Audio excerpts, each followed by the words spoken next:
and welcome back to Retromade Geeky. Let me ask you something real quick. When's the last time you sat down, turned on a game, and were actually playing within, say, 10 seconds? No downloads, patches, or accounts to log into. No pop-ups trying to sell you a skin or some upgrade. You just turned on the game and played.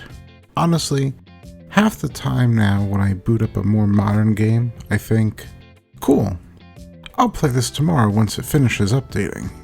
If that sounds familiar, or if that sounds appealing to you, then you already understand part of the reason why retro gaming is having such a huge moment right now. So today, I want to talk about why we play retro games, and why now, more than ever, people are going back to play them. When we're talking about retro, we're usually talking about games from the late 1970s through the early 2000s. We're talking about the Atari, NES, Super Nintendo, Genesis, PlayStation 1, Nintendo 64, arcades, and so on. These games were built in an era with strict limitations, limited memory, limited storage, limited buttons, and because of that, developers had to focus on one thing above all else: gameplay. You didn't need a tutorial that lasted an hour. You didn't need a cinematic explaining 15 different systems.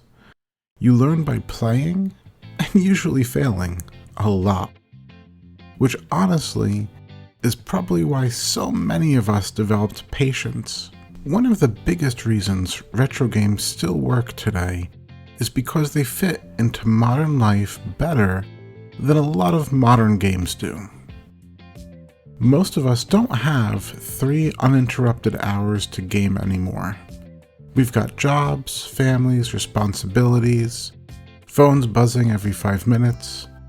Retro games respect your time. You can sit down, play for 10-15 minutes, make some progress, or not at all, and walk away feeling satisfied. You have no daily quests yelling at you, no guilt for not logging in. Retro games are basically like, hey, you showed up. Thanks for making me part of your life. Now, let's talk money for a second. Modern consoles are expensive.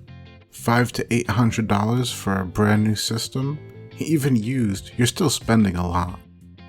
Then you have game installs, day one patches, constant updates, online subscription, and that's even before microtransactions start. Different cosmetics and skins, XP boosts, battle passes. At this point, buying a modern game feels less like shopping and more like adopting a very needy digital pet. Retro gaming? Well, you buy it and that's it. No updates, no surprise costs, but what you buy is the complete experience, which is wild because it turns out people actually like knowing what they're paying for. Not to mention, once you own it, you keep it. No worries about continuing support, not having to keep up a subscription for multiplayer, and no worries about games suddenly vanishing from your downloads. Here's another big difference. Retro games reward skill. You don't unlock power by swiping a credit card. You unlock progress by learning enemy patterns, mastering jumps, memorizing levels. And when you finally beat a hard retro game, it's not because your character was stronger, it was because you were better. Or at least stubborn enough to keep trying until the muscle memory took over. I'm looking at you, ghosts and goblins. Okay, let's zoom out a bit. The world today is loud. Fast, complicated. There's notifications, there's deadlines, there's algorithms pushing non-stop content. Retro games come from a simpler time, and when you play them, they feel simpler too. Clear objectives, immediate feedback. You don't have to go through endless menus buried inside other menus to find what you're looking for. Even when they're brutally difficult, retro games feel honest. When you die, the game isn't confused about why. It's like, you missed a jump, we watched you do it. And yes, nostalgia plays a role. For a lot of us, these games are tied to memories. Sitting on the floor as a kid, blowing into cartridges, which by the way did absolutely nothing but get our spit onto contacts, but we did it all anyway. Passing the controller after a game over to a friend. But here's the thing, new players are discovering retro games too.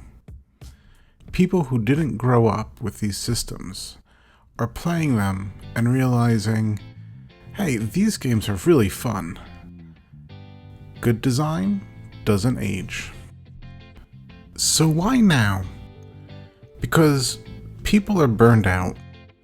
They're burned out on always online requirements, overly complicated mechanics, games that feel like you're taking on a second job than fun.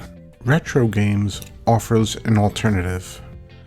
The games don't require a spreadsheet to understand. It's focused and complete. It doesn't require patching or updates to play.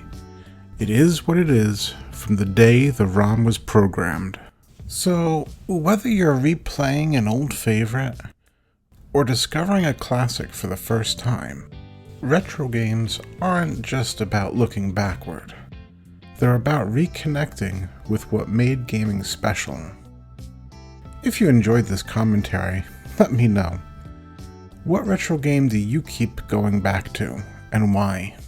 Don't forget to like and subscribe for some more retro gaming goodness.